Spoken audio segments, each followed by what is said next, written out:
We see a judiciary that selectively applies the law. The same law is applied differently depending on who is concerned.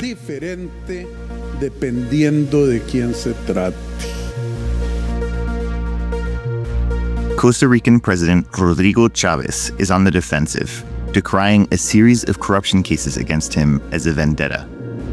Based on evidence of corruption first revealed by the press, the Supreme Court is weighing whether to continue the process to strip Chavez's immunity from prosecution. This is unprecedented for a sitting president in Costa Rica. I'm Roman Gressier, the editor of Faro English. It's Friday, May 30th, and this is our weekly podcast, Central America in Minutes. In Nicaragua, the house arrest of Daniel Ortega's brother relates more to El Salvador and Honduras than to Guatemala. In the case of Guatemala, globalism comes to die at CIPA, but in El Salvador, it's already dead. Central America in Minutes on Faro English.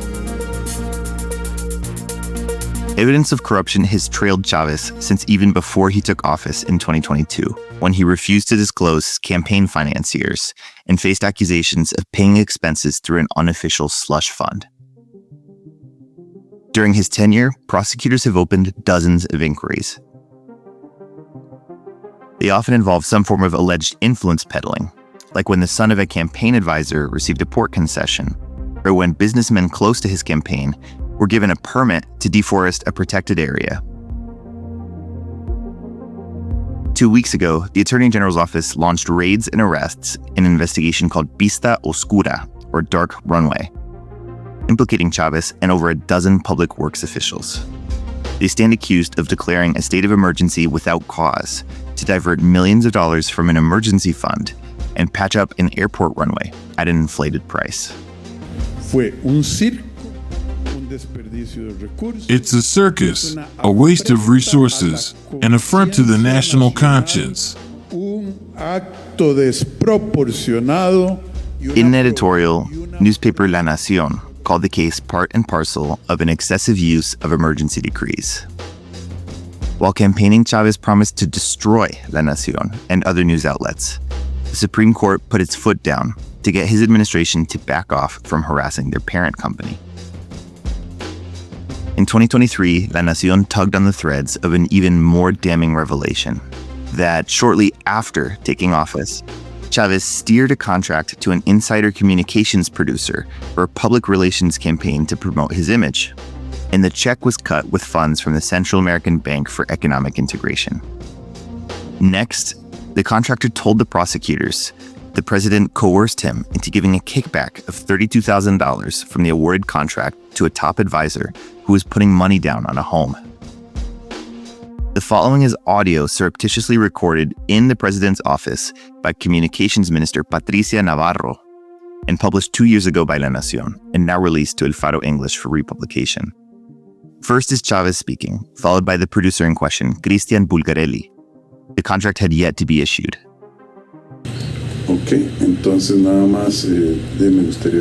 All right, well, I would just like to see the contract, because I also have an appetite for many things. As you wish, sir. As the captain orders. I'll bring you my 2 right-hand men. No, don't worry. If this gentleman can simply let me see the contract, and I'll give it and maybe ask for a few. What are they called? Treats. A few treats, caresses. 100%, yes.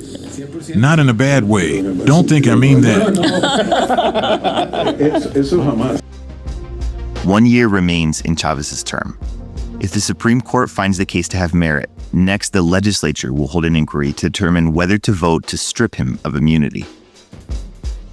Chaves, the firebrand, lashed out at the High Court and called for the Attorney General, Carlos Diaz, to resign, convening his base in April to rally in his defense. Sounding particularly annoyed, he claimed on Wednesday that prosecutors, quote, have no evidence. After the rigged procurement came to light, the regional bank launched an investigation. But as Natasha Cambronero, investigations editor for La Nación, recalls, they found only the contractor, Bulgarelli, responsible. Incredulous, he struck a deal with prosecutors and became a cooperating witness in a probe leading directly back to the president's office.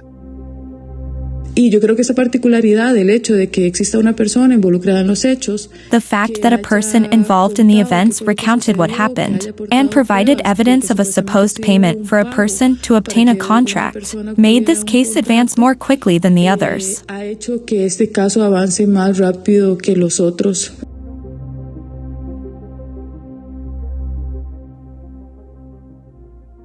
Just a second before we get to our last segment, I want to invite you to join our crowdfunding community.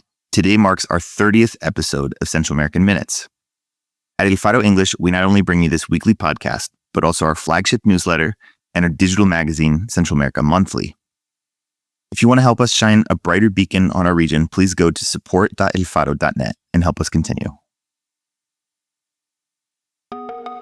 Last, an important update from the Honduran electoral process.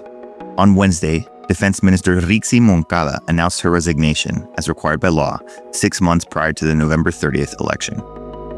Moncada, a headstrong former finance minister close to the Castro-Zelaya presidential family, will compete as the big-ticket candidate for Libre, as the left-wing ruling party seeks a second term over the Trump-aligned National and Liberal parties.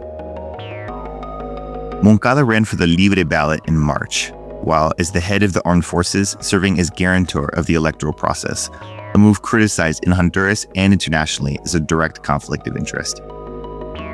In the wake of the primary, the Ministry of Defense and National Electoral Council sparred in nakedly partisan tones over who was to blame for irregularities, including a break in the chain of custody of ballots.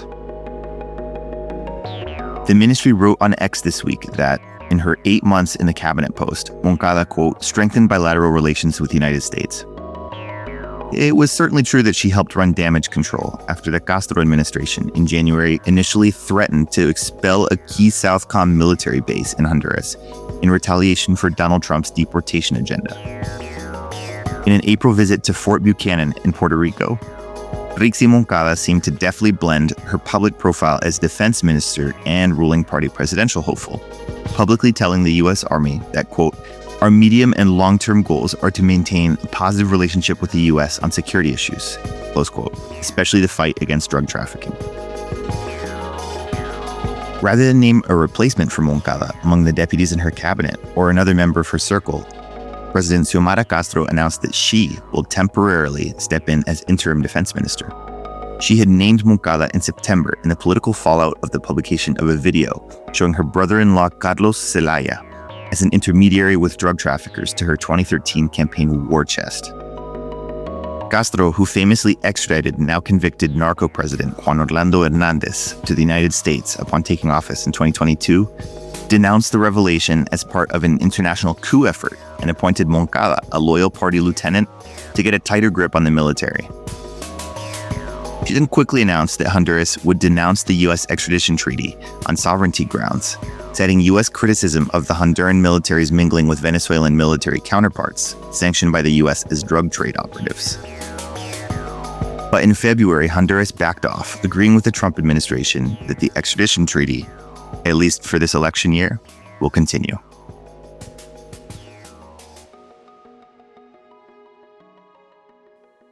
Thanks for streaming our weekly podcast, Central American Minutes. I wrote today's episode with production and original soundtrack by Omnion. A special thank you to La Nación for sharing the audio from their investigation. Be sure to subscribe and share wherever you do your streaming, and we'll be back next week. Feliz Viernes.